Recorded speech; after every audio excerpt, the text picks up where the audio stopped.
আজ সকালবেলা উঠেই দাদু বায়না করেছে চা দিয়ে নাকি মুচমুচে তেলে ভাজা খাবার খাবে, তাই কয়েকটা আলু আর ময়দা দিয়ে এটি বানিয়ে নিলাম। তার সাথে আপনাকেও শিখাবো, কথা দিলাম। তাহলে রেডি হয়ে নিন। একটা বাড়িতে নিয়ে নিন পরিমাণ মতো ময়দা, লবণ আর জল দিয়ে মেখে ঠিক এইরকম একটা ডো বানিয়ে 15 মিনিট রেস্ট রেখে দিন। তার ফাঁকে আলুর পুরটাকেও রেডি করে নিন। 4 থেকে 5টা আলু সেদ্ধ করে খোসা ছাড়িয়ে আলুর উপর দিয়ে দিন ধনেপাতা কুচি, গরম মশলা, চাট মশলা, গোলমরিচের গুঁড়া, জিরা গুঁড়া, লঙ্কা গুঁড়া আর স্বাদ মতো লবণ দিয়ে ভালো করে আলু সহ চিবিয়ে গ্রেট করে সব মশলা মিক্স করে নিন।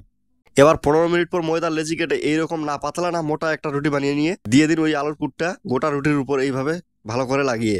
এবার রুটিটিকে আলু সহ এইভাবে দেখে রোল করে 2 আঙ্গুল পর পর একটা ছুরি দিয়ে এইভাবে ঠুমঠুম করে কেটে রেখে দিন। আর সামান্যটুকু প্রসেস আছে, ধৈর্য ধরে করে নিন।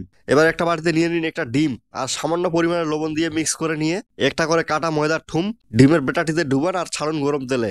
এক এক করে কতগুলো ভাজবেন একই প্রসেসে মিডিয়াম ফ্লেমে ভেজে তুলে নিন। আপনার কোন দাদু আছে ভাজা ছাড়া চা খায় না, তাকে একবার খেতে দিন।